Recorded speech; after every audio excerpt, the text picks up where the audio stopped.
I want to start this off. We're going to keep it light. We're kind of, what do we call it, free balling, or we're going to keep it free. Free balling. And I'll start with just like Jordan, you're a real estate agent, local real estate agent.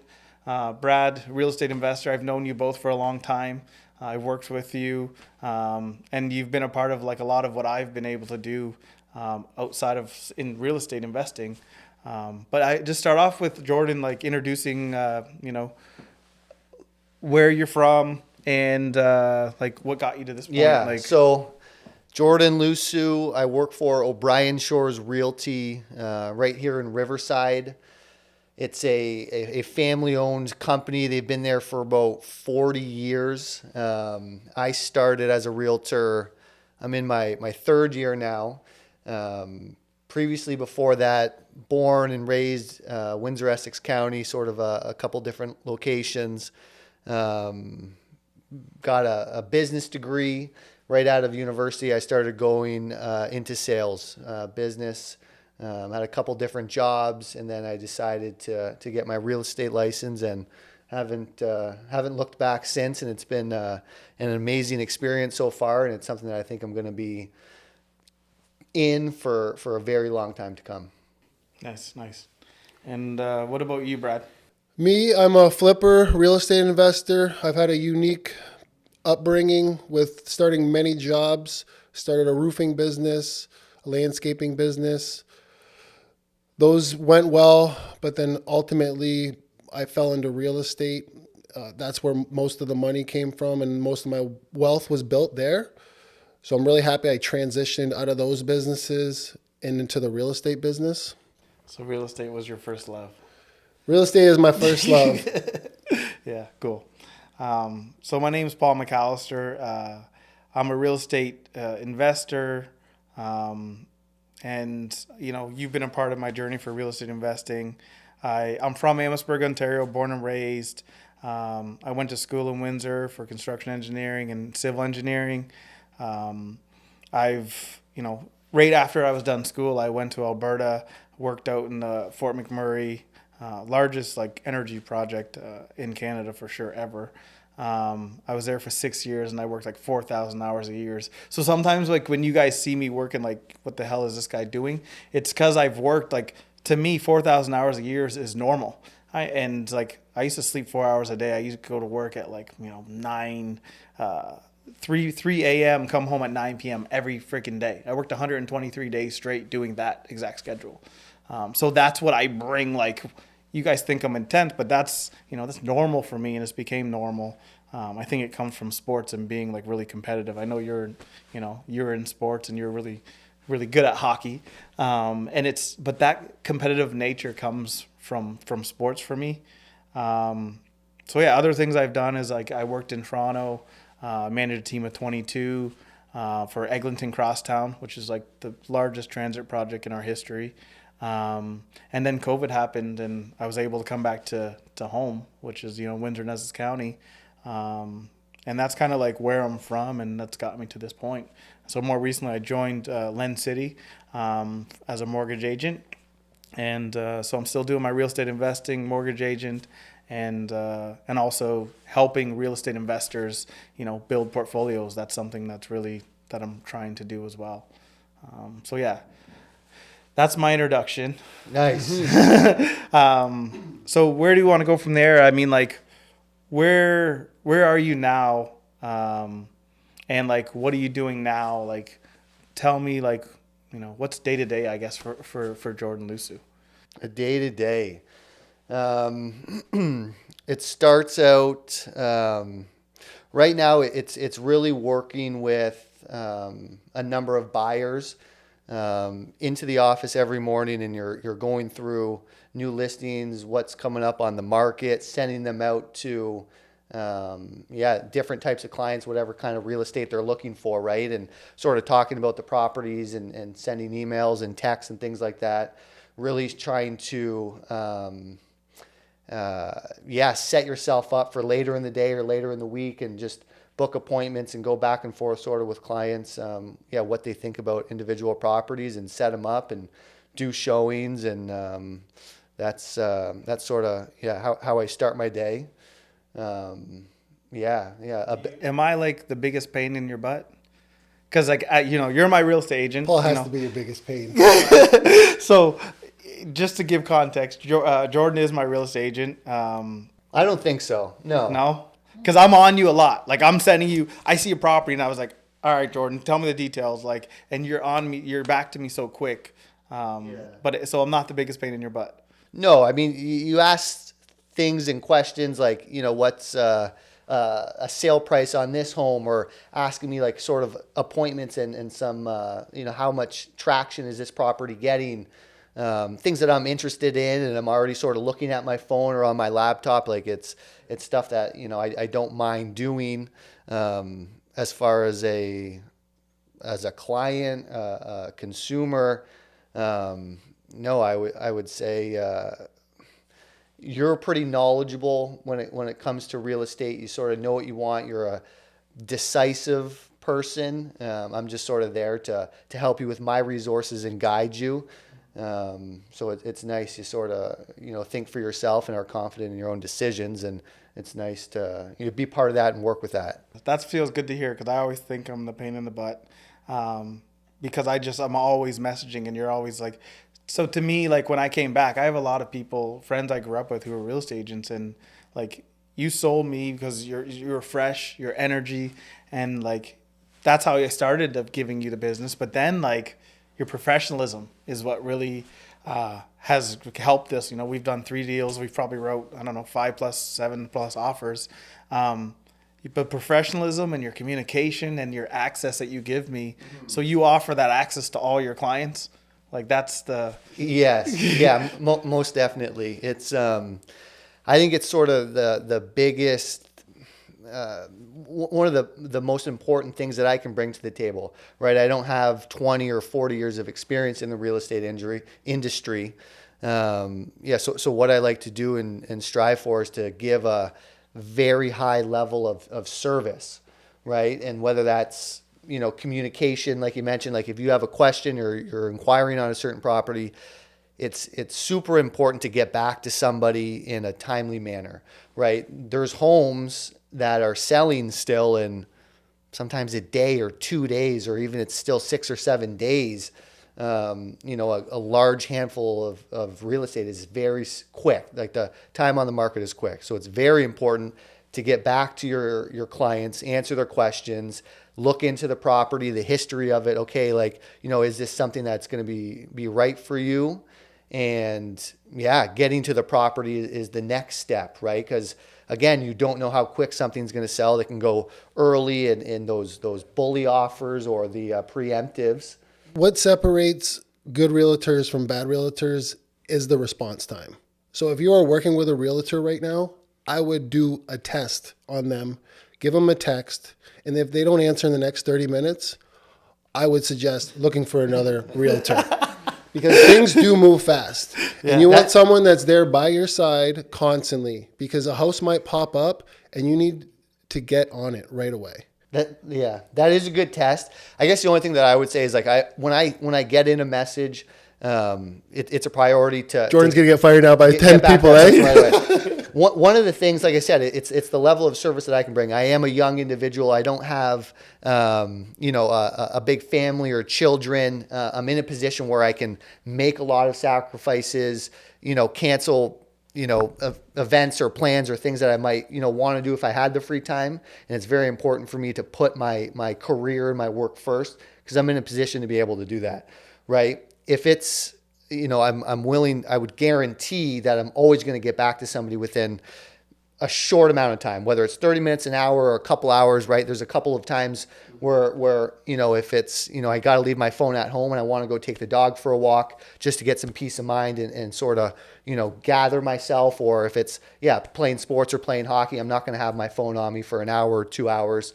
But you can best believe that I'm going to get back to you after that. I'm going to look into that property, and it's, it's something that I think pretty much every single one of my clients would agree with as well. It's the level of service and communication that it is so important for the market, and I think it's so important for myself, and it's something that I'm proud of, right? Like I said, I don't have 40 years of experience, but I can guarantee there's not going to be a realtor who's working harder or has this level of a service that's above and beyond mine.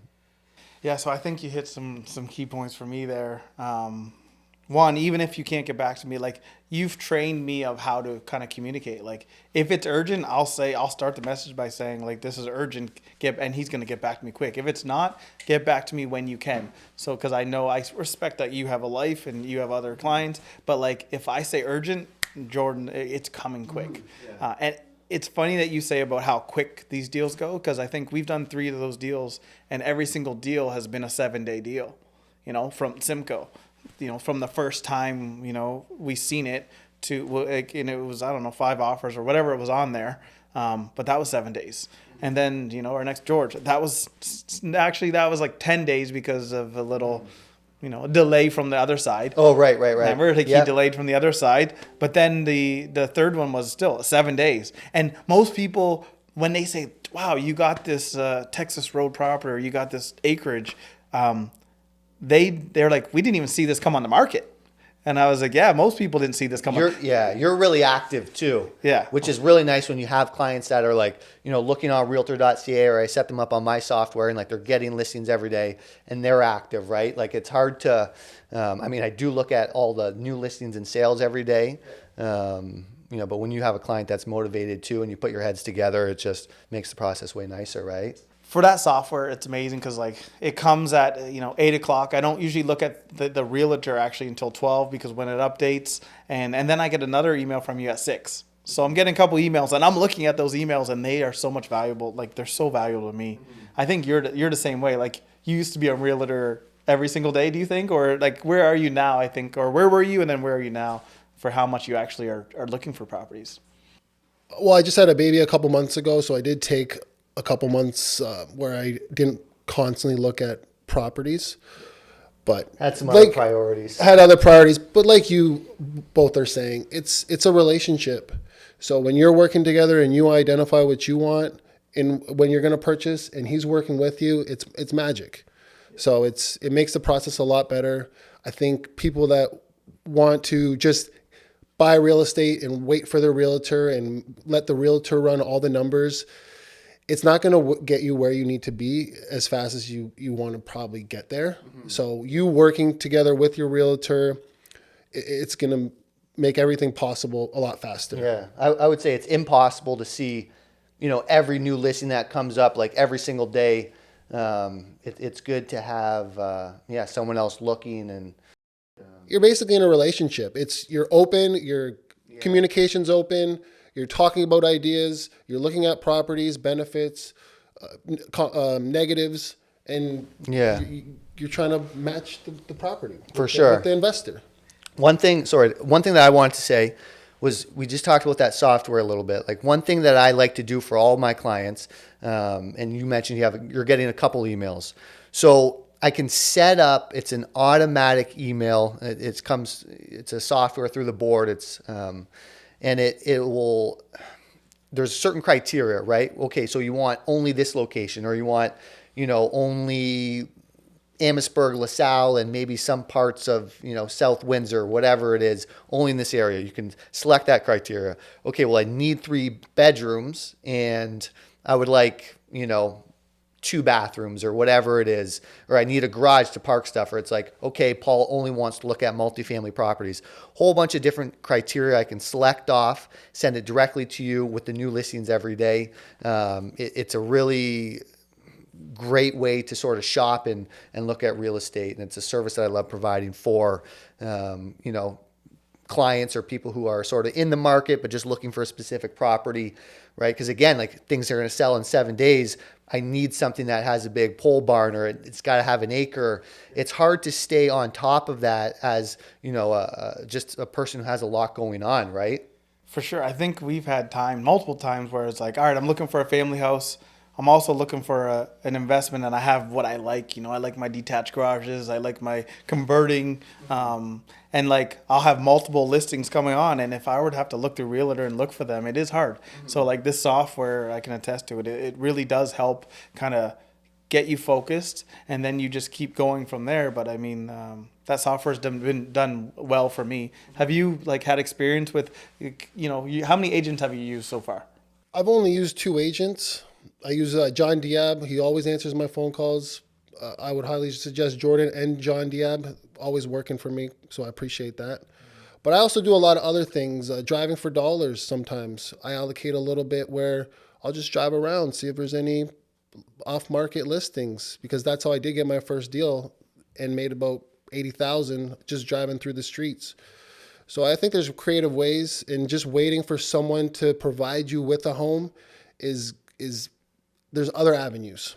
I think driving through the streets, that sounds like a song kind of you got going there. You're just Brad's driving through the streets. Driving for dollars, manifesting. Driving for dollars. So I think I kind of would like to hear just a little bit of that process, like.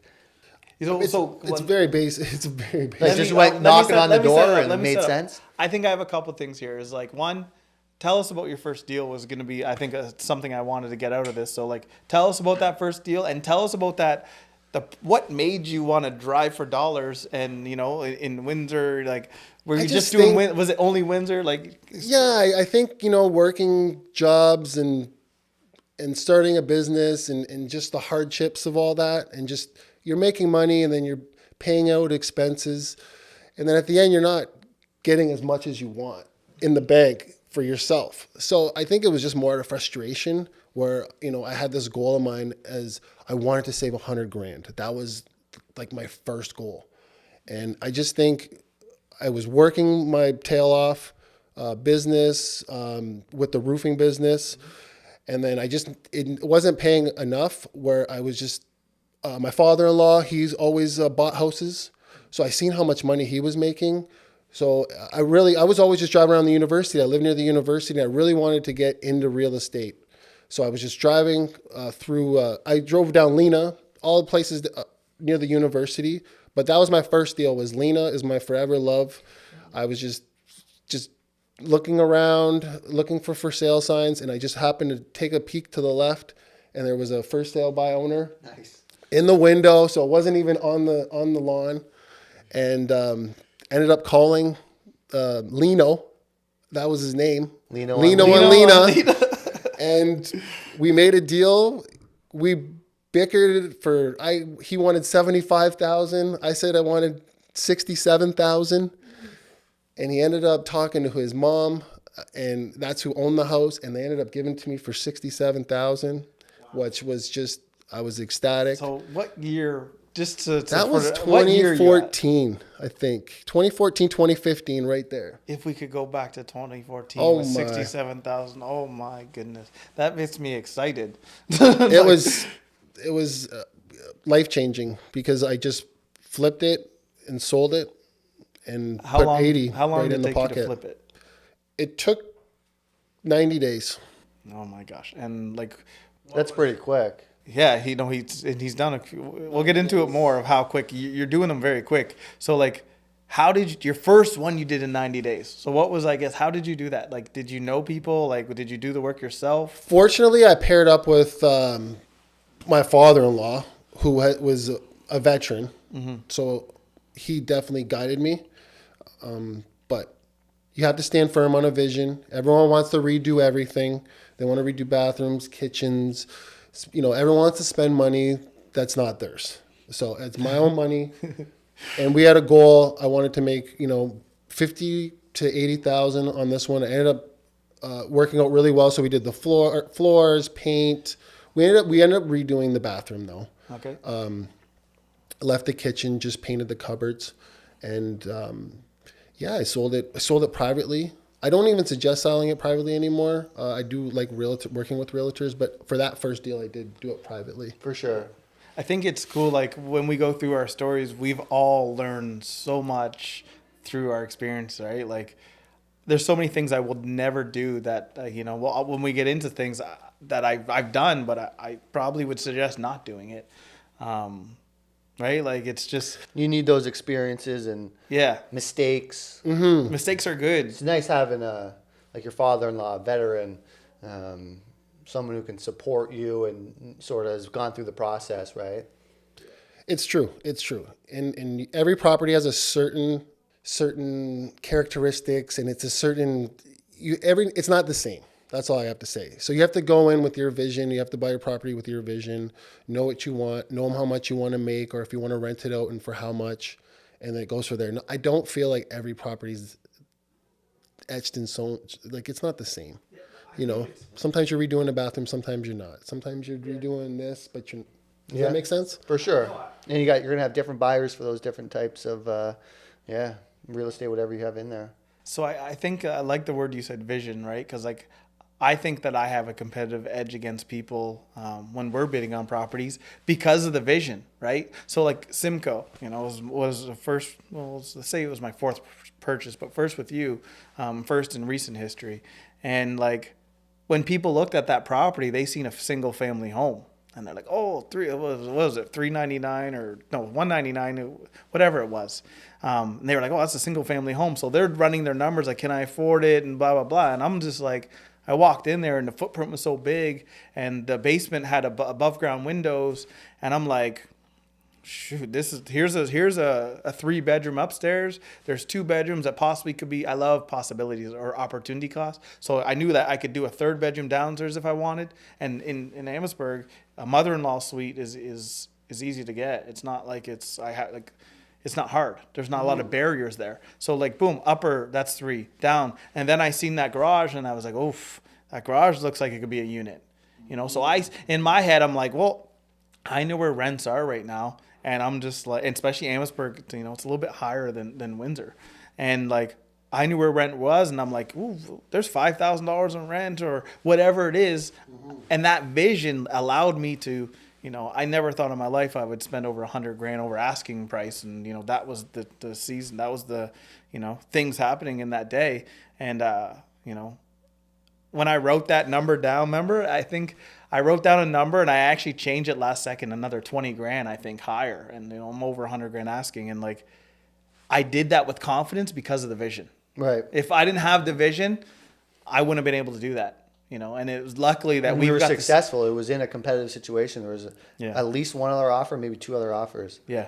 So multiple offers, and it was just, I wasn't going to lose it. I remember I had a number written down and I agreed on it, and we agreed on it, and we all like, yeah, this is probably it. And then at the last minute, I'm like, no, let's go 20. I'm not losing this for $20,000, or I'm not losing this, because I knew the opportunity costs. You wanted and like, it. Yeah, I wanted it. And because we don't realize, like for me, for properties, when I invest, I always love opportunity costs. I don't want something that's fully done. I want something that's like looks raggedy, but not too raggedy. And even if it is too, like I know that's in my vision. Like if I need to, for me, like I love fixing bathrooms. Like I'm like a little bit off. I love doing new bathrooms. I love doing new kitchens. I love adding bedrooms. I love flooring and paint. Adding bedrooms is huge. Right? Adding bedrooms is that. So to me, I'm adding bedrooms and knowing, like using Jordan, saying, okay, what do these go for? I look for the other side of it. So like, here's the vision. Here's what I want to do.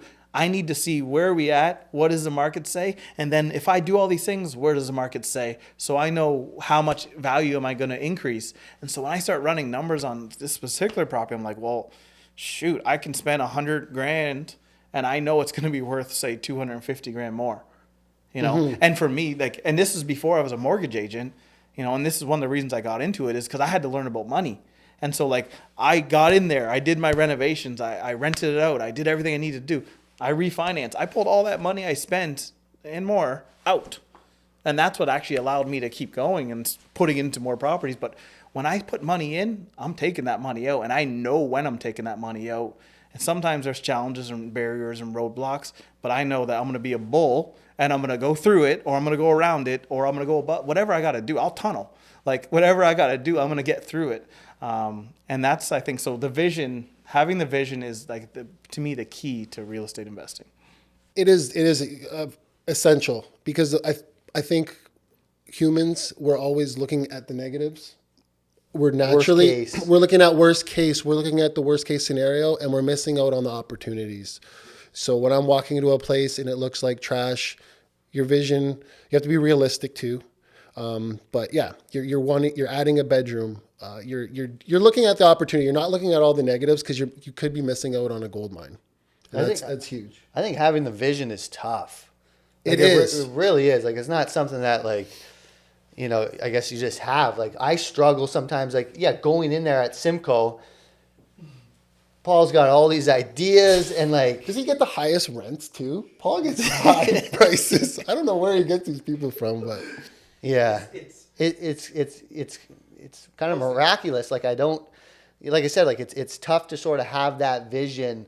And I think I like to sort of be the devil's advocate, or, like, you know, sort of think worst case scenario. Paul does a good job of that too, but he's just so determined and, like, will go, yeah, just driven on you know what he feels is you know the possibility, the vision with this property, and it's worked out really, really well so far. It has. It's been incredible, but it's tough, right? To really see that, and yeah, it takes a lot to go for it. I don't think it's for everyone. And honestly, like, you've seen how much even opportunity I've been able to unlock, both of you, but also you've seen how much risk. I think I've taken more risk than you both would feel comfortable with. And you both were my voice of reason, like, ease down, slow down. I think, like, there's been times like, okay, like, I think this is the number here, like. Yeah, and I just won't stop. So part of what makes me good is the tenacious, right? But, like, so for my job, like, you know, I'm a project controls manager for you know, for the government, for Ontario. And I work on all projects, say it's big projects, say over 100 million. And so, like, in that role, I do costs, so managing budgets and the progress and how are we doing versus those budgets.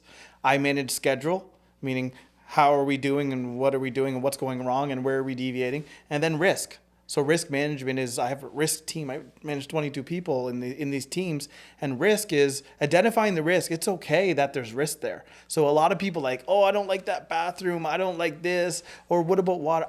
I don't mind as long as I know. If it's a risk that I can see, I'm okay with it because there's a mitigation for it, and I'm okay to accept that risk if I know. It's the unknowns that you can't see that, you know, and they're always there. So, like, I've learned the older the house, like, you know, there's a lot of risks you're going to identify, but there's a lot of things that you're not going to see. And that's just, I have a bucket over there in my vision for those things that I can't see. So, like, George, I bought it, a new sewer.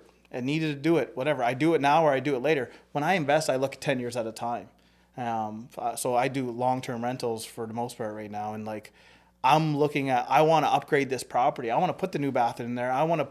Because one, I'm taking the money out. But two, I don't want phone calls every second, you know? So, like, all that is why I'm able to do what I'm able to, like, to do. And, like, unlocking rents, you know, like, one, I'm always looking at not just the real estate market, but every day. So, like, every day I'm looking at real estate market. Now every day I'm looking at what is the best rates available, so I can, if someone asks me, I want to know. I want to know what the 1 year, fixed rates, variable rates, insured. I want to know that. And then furthermore, I want to know what's the rental rates. You know, the rental rate, what is happening in the market. Every single time on Facebook Marketplace, I'm looking at what's happening in Amherstburg, and I'm taking pictures of who these owners are, just for my own sake, who these owners are, what are they offering, and how much are they offering, and how long has it taken them to rent it. I look for an ad, how long has it been on there? If something's sitting there for 3 months and I see multiples that are similar, I know that what's happening with the rental market.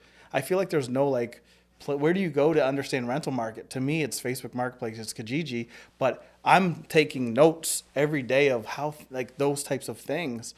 And that's what gives me the edge. So when people they get really surprised on, like, Amherstburg rents are higher than Windsor rents. And I don't know if you guys knew that. But we've talked about it. There's not as much available, right? Yeah, it's all supply demand, right? I think Paul's more thorough than the average investor. By Agreed. Tenfold, though. Yeah. It's just the amount of knowledge. Yes. And you made the comment, he gets the highest amount of rents. Yeah, he does go for it, right? He knows his price, and I think it's good to sort of wait for that tenant or somebody that you want in there. Is he manifesting that? Like, how do you think he's doing it? Because I don't understand it. I can give you a little insight of why I think, but you guys can tell me if you guys think it's bullshit. But like when you go in there, you won't spend that money on bathroom. I go in there and I want to be the best landlord I can be. I want to give them the best space I can give them. And then they're also going to give me the best value. They're going to give me the money. Like, I'm not just going in and asking for the most rent. I'm going in and think about my one place. Hardwood floors got resanded, fully done nicely. People don't usually do that. And I honestly probably wouldn't do that too often as well. But, I have granite countertops. I don't mind upgrading because I'm not upgrading just for them to enjoy. I'm also upgrading because I want to take the money out and put it in my pocket. And I know I've studied, like I study a lot of different sections. Like when you're an investor, you keep studying. But like I've studied what the appraisers appraise, what they look at, what they don't look at. So one, I try to upgrade for comfort, but then I also upgrade for the home, the appraisal amount. And then I ask for top dollar. And if the top dollar, like I don't even know if you know this yet, but my Airbnb, that's no longer an Airbnb as of yesterday. I was trying to make $3,000 a month on this 2-bedroom. When we got it, it was rented for $600. And on George. Yeah, on George. So it was $600. I have a story for Simcoe too for Airbnb, but it was $600, and I'm like, I'm gonna make $2,500 from this. That was my vision. I couldn't see it. Yeah, and he was like, "What the hell do you mean $2,500?" So I went in there. I spent about $25,000, vinyl, new floor, new paint. I changed the arrangement of the bathroom, made it way bigger, put the laundry in there too, got really creative with the hardest. You utilize that space very well. I do a lot of designs. Like that's another part of my background. Oh, yeah. So I have all these backgrounds of design too. So, but like that was the hardest bathroom I've ever designed because it was so awkward and it had a laundry and it was so tight. I have a little 12-inch sink in there. Like it's pretty effectively used, right? But it's aesthetically pleasing. It's comfortable. And the appliance, I have like the LG wash station. I don't know if you know what it is, but it basically, your buttons are all in the middle. And like, you don't have to reach all the way up with your short person. Like little things like that. I have all new appliances. And it feels nice. And I think we're in the time in the world where people will pay for luxury. People will pay for an extra $300 a month, even though we're going into where we're going in terms of recession, whatever it is. But the hard part for me when we think about recession is people are still willing to pay for luxury. And so, long story short, I got this Airbnb. It was very successful. It's done very well. I got a guy, in there from Oklahoma. He's actually he's coming to work on the Stellantis plant. He rented it for a month, and it was like $3,400 for him. From his side, I got like $2,800. And so he was like, I want this place. Me and my wife love it. And I was like, I'll do well, once I knew that he wanted it long-term, he's like, I need to try it for a month. And then after 2 weeks, I'll let you know if I want it long-term. So I got him a bottle of wine, a box of chocolates, excuse my language. I talked to him for an hour before he came, and I made notes in my head of what he said. I knew what kind of wine he liked. I knew that I'm gonna throw chocolates, and I knew I had to please his wife. So everything I did to set that place up I even went and bought a book about Amherstburg Heritage from the Rivertown, the bookstore there, about the heritage buildings in Amherstburg, and I dropped it off to him. I made sure they had shower pods or laundry pods, everything they could think of, and I asked him, what kind of shampoo do you want? So they know that I'm serious about my attention to detail. And so after 2 weeks, they liked it. His wife loved it, and she knew, but she liked vineyards. He mentioned she liked wine, so I gave her the map to all of the vineyards in this whole place. And I said, look where you are to vineyards. And right now you're in the winter, it's not as good, whatever. But in the spring so I was trying to sell. I sell Amherstburg. I'm proud of Amherstburg, being from Amherstburg. So they gave me $2,800. $2,800 for the year, straight, $600 start, $2,800. Even my vision was $25 through Airbnb, but now it's $2,800. I have no more Airbnb, no more cleaning, no more worrying about any of that. And if I were to go and post that for $2,800, all you're gonna see is all these people hating on it. And I understand, I get it. It's not for everyone. But my place isn't designed for everyone. My place is designed for who wants that luxury stuff, because I'm a landlord that, one, I'm going to give you service.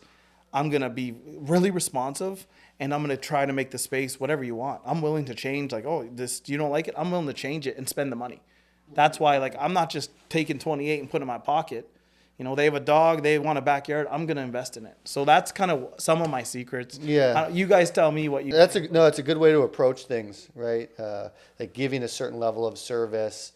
People are going to be way more inclined to take care of your things, clean up things, pay you the rent, and just keep that relationship on good terms, right? Whether they stay there long term or decide to leave. It can be a headache, right? And I'm not a landlord myself, but I'm involved with landlords, and I know the process, and it can be bad, but obviously you put the work up front and take care of the relationship, right?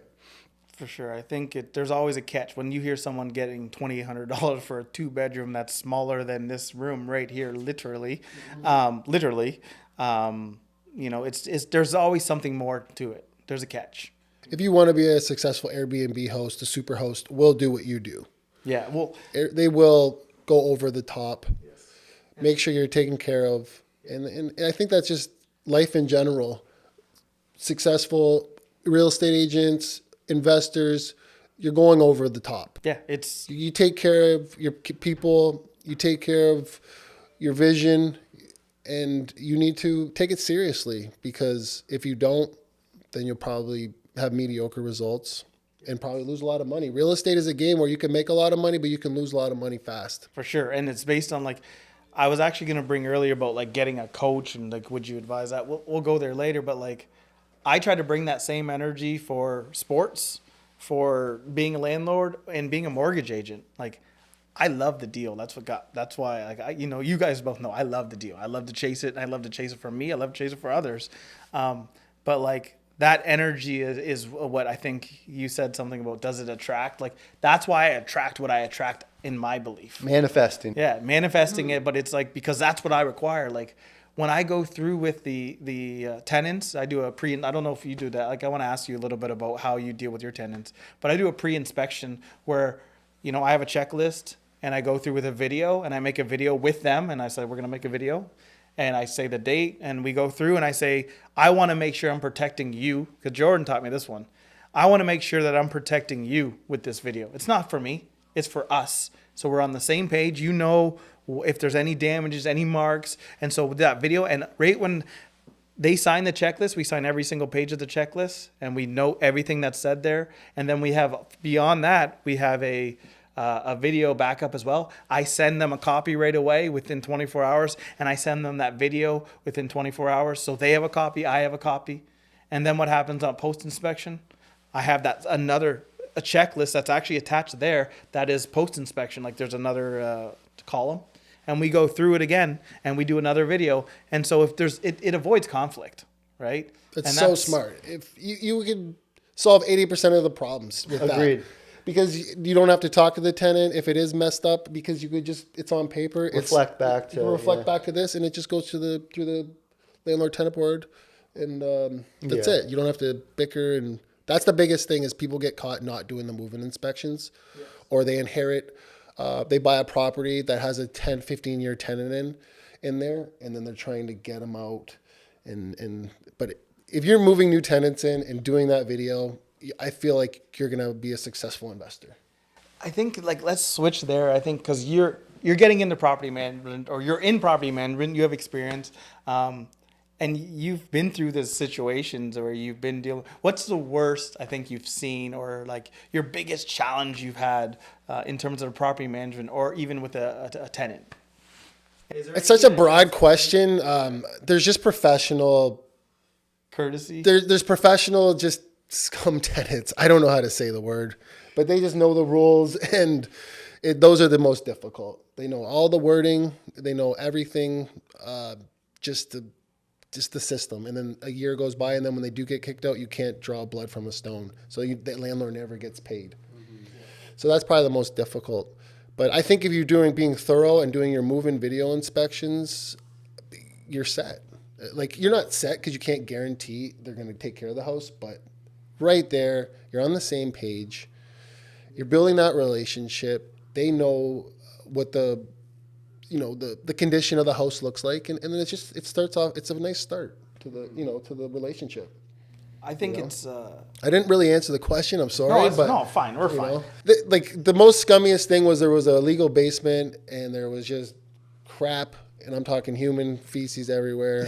And that one was just a quick picture, and I was out of there. But yeah, there's some nasty people out there. Yeah, But it all goes back to not being responsible, not doing the move inspections, not doing periodic inspections, and not writing like a proper lease. It seems ABC to us, but a lot of people, like, that's where they falter, right? And there's a lot of mistakes there. I think I lost my train of thought because I'm thinking about Jordan. When we go through a lot of places, we've probably been through, 50 places. And I don't like wearing socks. I hate wearing socks. I'm not a sock guy. I'm not big on socks. So I'm always wearing loafers, even in the winter. And so Jordan actually would always say, like, he'd send me reminders because we're going in some scummy houses, like with feces, like, and I don't have socks on. And Even the worst are the best. Yeah. Paul, socks today, buddy. Yeah. Let's go. I think we've got to the point where I feel like Jordan shows up with, hey, do you got socks? Because I got a pair of socks in here in my car just for you, because he knows I'm not going to be wearing socks. And like when we were going to, like, I haven't bought anything in Windsor. I'm an Amherstburg boy. Sooner or later, sure, I'll go in Windsor. But some of the properties are like, you don't want to put your feet to touch that ground.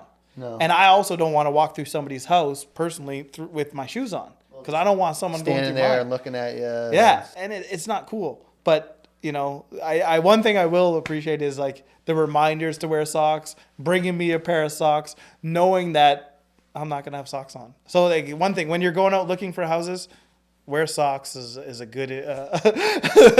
You're not gonna hear that all the time. It's one way I like to go above and beyond for my clients. we'll take that.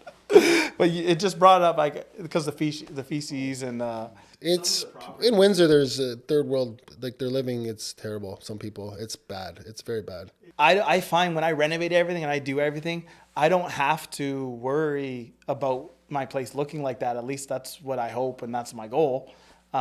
Because we talked about the pre-inspection. You said it's a really good tool, and it is, and the lease is a really good tool. Another important thing I think people miss out on, and I was missing out when I was actually a younger investor, was when I meet them, I set the expectation, and they know.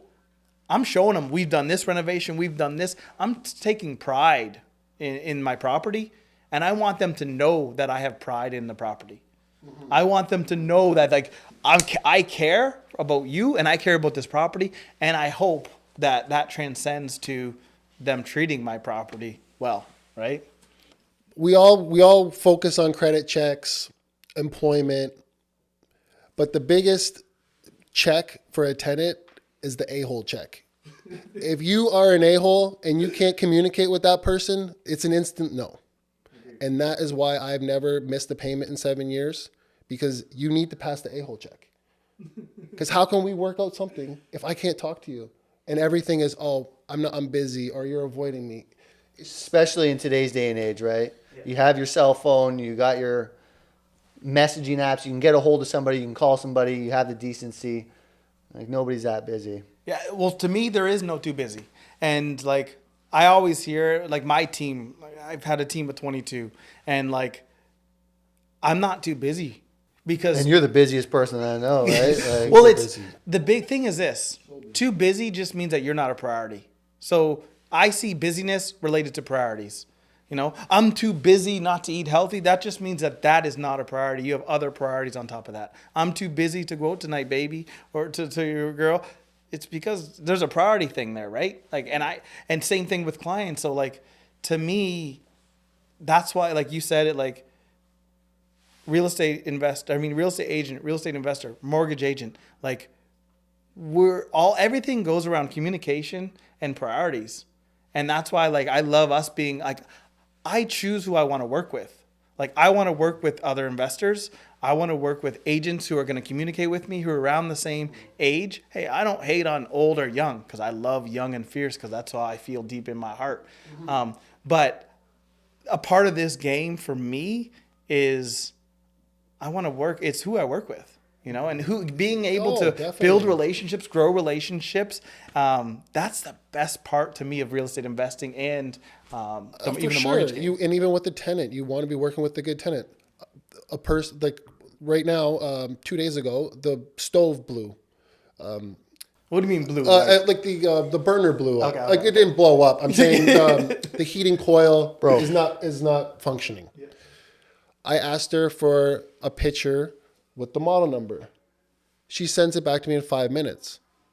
If you're working with an AWOL tenant or someone that could take 3, 4, 5, 6 days. Instead, we did it in 4 hours. Right. We got it done. It's over. You know how many times a tenant bugs me for a week or two in property management? I got leaky sinks, and we organize a plumber, and then they don't let the plumber in.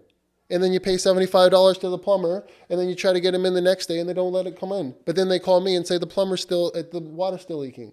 Like, what are we doing here? Right. Do you know what I mean? So it's so important to do all the checks and make sure that you communicate at least. One thing, and I don't even know if we want to put this. Like, I'll tell you guys a story. I like stories that start like that. Yeah, like I don't know. I'm just sort of.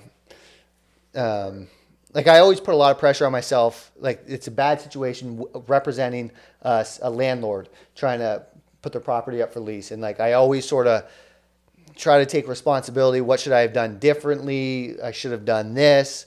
But so listed her property, and it was a 3-bed, 1-bathroom house. There was a basement with some more living space, another bathroom, no access to the basement. The garage was not accessible. There was a garage in the back, but the garage was locked. The basement you could access though, and it had laundry. So she didn't want people living down there, but you can go down there for the laundry, the landlord. You guys following this? Yep. So that was sort of one issue, but they didn't want to, lock it up. They wanted to bring somebody in there. The amount of money per month for the type of property that it was in the area that it was, like I thought it was a little bit much, right? And we started the process in like October, probably listed in October. So it's up for a couple of weeks on the MLS, Facebook.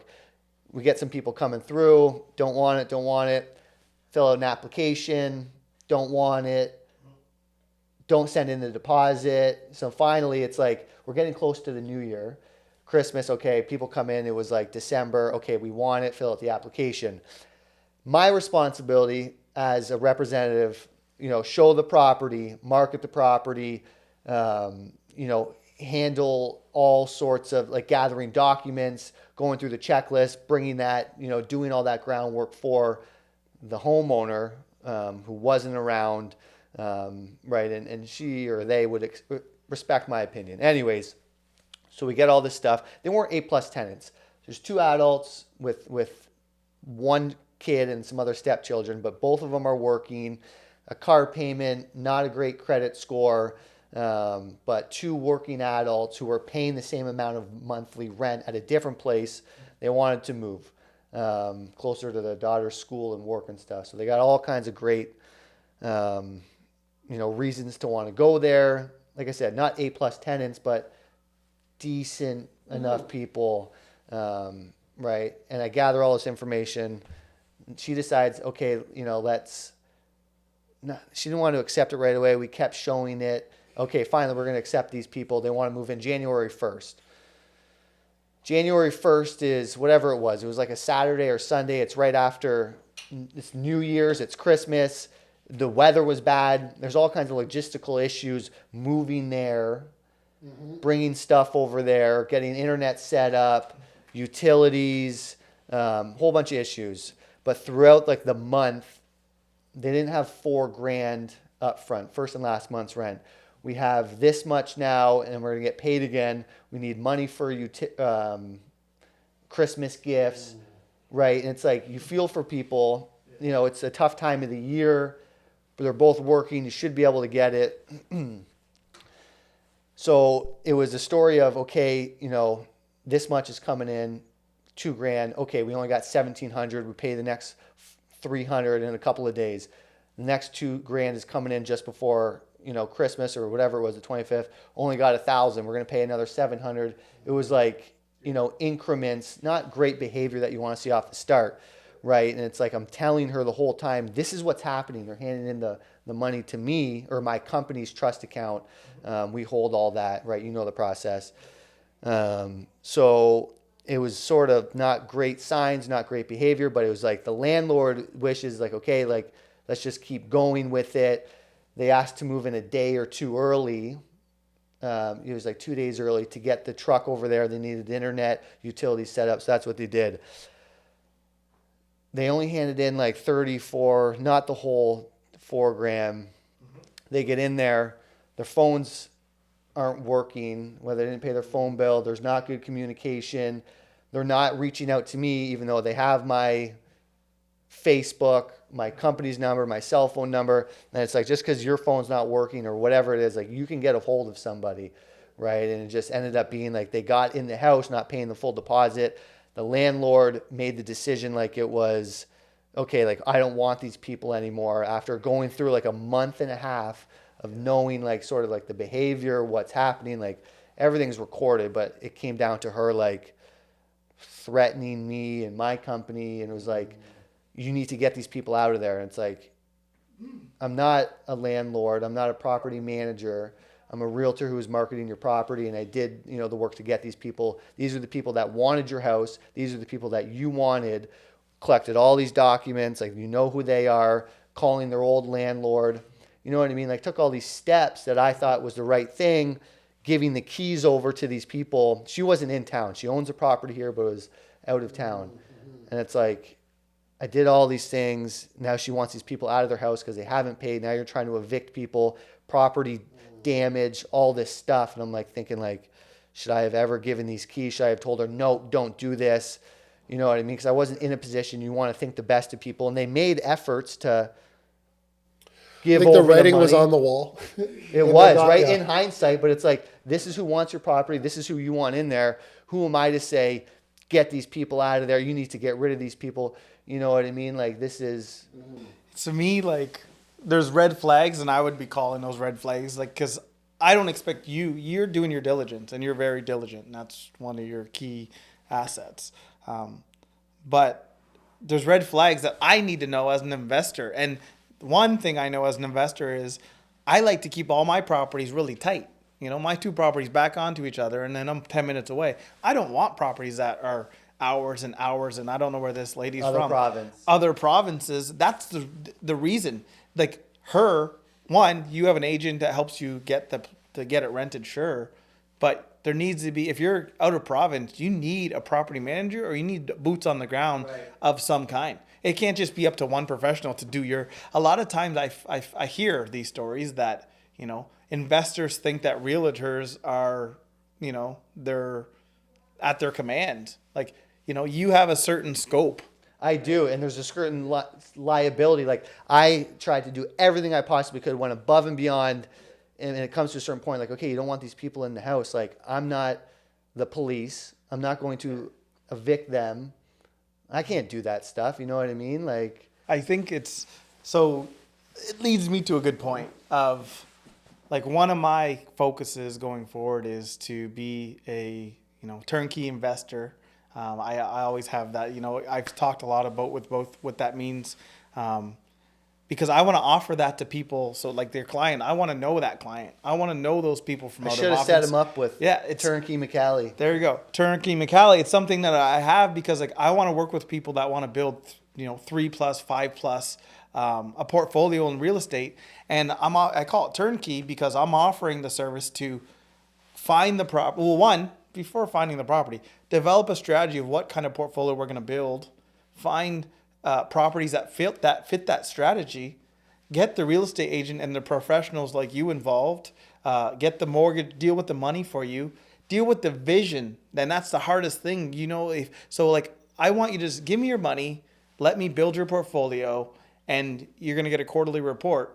And what I can bring to that is I'm going to get you to real estate agent. I'm going to get you to money. You just give me the documents. I'm going to deal with the vision, get the general contractors, which it can be a pain. If you're out of, like, getting general contractors, you're getting killed. So, like, to me, Yeah, people you trust. yeah, And, yeah. you need people you trust. And I want to be the boots on the ground trust for people to be able to set up the property management agreement, like, one, set the lease up, getting them a property manager, setting up with the taxes. These are all things that, like, it's a lot of effort, And so to me, that value proposition that I have for turnkey McAllister is give me your money, receive the report, and I guarantee I'm going to show you the diligence I can do. And I've been through the process. I know the process. I know things that you can't even imagine. And I'm going to make sure that I can mitigate some of these stories that you're talking about and raise the red flags on, like, those types of things. Like, to me, like, one, I've had a real estate coach. I think coaching is something I really want to get into in the future. But turnkey McAllister is learning the lessons that we've all learned and being able to bundle together, and that's my vision. And that's something that I'm working towards. I have a lot of streams going. You guys know I have a lot. But that's an important one because I love that for myself. And so to be able to do it for others is just like, that excites me. Just talking about that, like, I'm ready to go because I know I can provide value for these people who aren't, if you're investing out of province, I think you should have some kind of boots on the ground strategy. So, like you say, like, our goals is to own stuff away, right? Right now, that's not my goal. But sooner or later, I want to own stuff in different parts of the world, really. And in order to do that, I know I need a strategy to do it. I'm not going to just say, put it on my real estate agent. I know I need a team, boots on the ground. Who are they going to be? I'm willing to pay for those services, right? For sure. I'd rather pay money up front to avoid, you know what I'm saying? Yes. Attention, out-of-town investors. Wins are still cash flows. And if you need help, call Paul McAllister, LendCity. Get with the right people. Jordan, give him a call. You don't need to be by yourself dreaming one day of being rich. Make the call today. I know their details are going to be listed below, but don't wait. Get in there, buy real estate, and wait. Don't wait to buy real estate. I appreciate that. I think the big thing is wherever you are on your real estate journey, whether you've been in this game and you're out of province and you need boots on the ground, that is something to reach out. If you are kind of like, there's a lot of people that, I wanted to get in the game. I've been thinking 2 years. If you are here, right?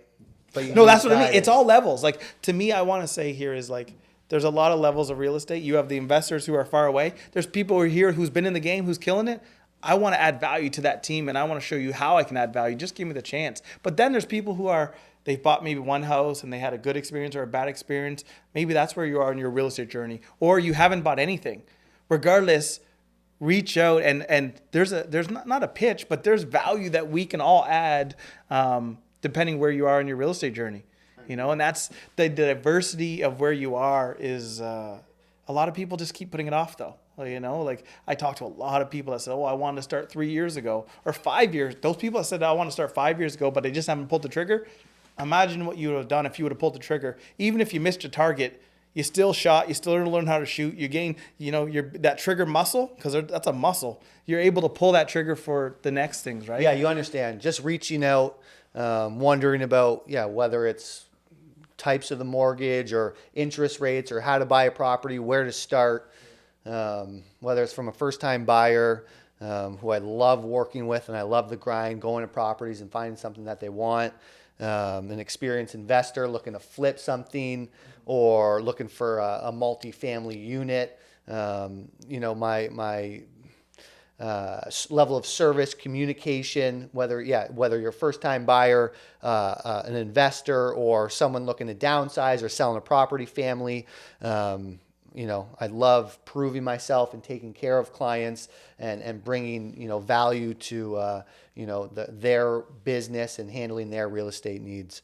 So whether it's a question or my service, I would love to help anybody out. Reach out today. Don't wait. I'm telling you, don't Turnkey wait. McAllister. Everyone's thinking a recession. I'm getting meeting rights. Let's go. I Get want in to there. shift a little bit. I don't know where we are for time. Yeah, I think we got no time. We got no time? Oh, we got a little We're out? bit. Okay, one thing I want to, last thing then is I want to ask you about mortgage rates, because I'm a mortgage agent and we're on this coach. I don't think you can go on this coach without talking about mortgage rates. So I'm going to be 2 minutes or we'll We're gonna wrap have it to up. book another hour session. Yeah, we'll wrap it up. What do you think about, so every day when I wake up, I eat my, I don't Paul usually. would talk for hours too, right? I will talk for hours. I wake up and one of the first things I do is, I want to know the real estate. Is there any new stuff coming out? I get my Jordan email 8 o'clock, but I'm up way earlier than that. One of my first things is, what is the best rate available for a 1 year fixed? Right now, this morning, 5.19. What is the best rate for a 5 year? I look from 1 to 10 year. I want to know 10 years. Like, what are they selling? What are they pushing? It's 5.19. That's for a 10 year. Even though I'm not interested in 10 year, but somebody might be. I want to know it off the top of my head. For a 5 year fix, 4.7. 3 years is 4.79 as of today. A 5 year is 4.48. Those are the best rates available. I always want to know that. What do you guys think about those rates? Because I know you've been in it. We've all bought. I enjoyed 2%, and that was always nice. But what do you think about those rates? Yeah. What's the age old? What do they say? Date the rate, marry the property. Oh, there you go. I like that. Yeah. I mean, I'm a young guy. I just bought my first house not too long ago. You hear the rates were going up. They're going to continue to go up. Talking about values dropping or going up, the roller coaster. You figure, I want to get a property and I'm gonna sit on it and live in it, love it for a while, until I decide when I make my next move. Right, me personally, and I sort of express this mindset to my clients or people I talk to. It's like, you obviously want to make sure the property is affordable and it's what you want, can live in, or as far as investing, it's what you want, right? But what comes down to, I think, is owning the real estate long term and opening those doors for your next move, pulling out equity, or you have so much equity in the house you can upgrade or diverse, or, whatever it is. That's how I look at it, right? It's building that equity and not so much worrying about the short term. Yeah, no, the strategy is important. It's unfortunate they're rising, but just make sure the purchase price is lower. And if the numbers work out and it cash flows, then it's a instant buy. I think we take it for granted. We're in a market that still cash flows, and if you can cash flow right now with these rates where they are, imagine what you can do when they do decrease, which will happen sooner or later. So that's my approach. I will cash flow. I don't care if they're at 8%. I'm going to figure out how to cash flow.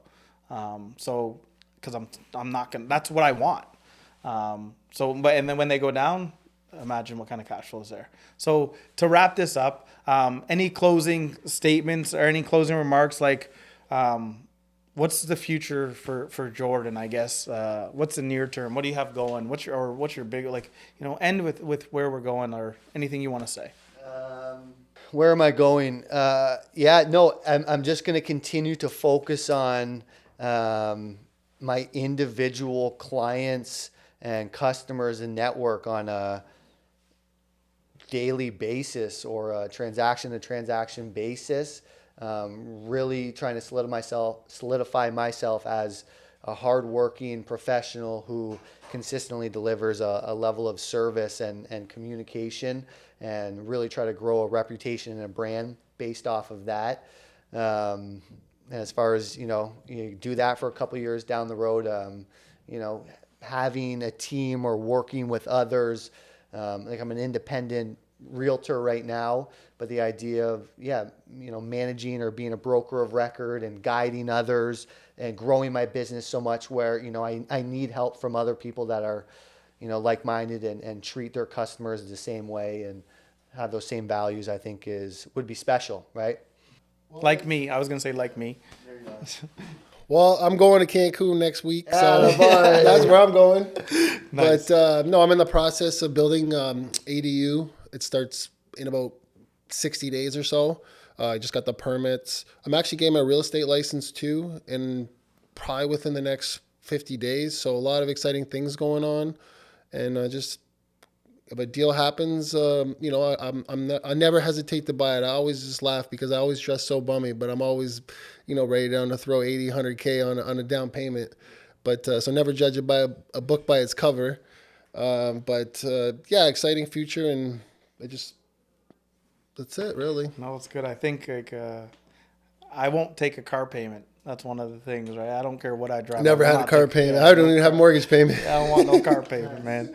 I think for me to wrap it is like I look at different streams. I have a lot of streams going, but like from the mortgage side, I'm looking to partner and work with real estate agents.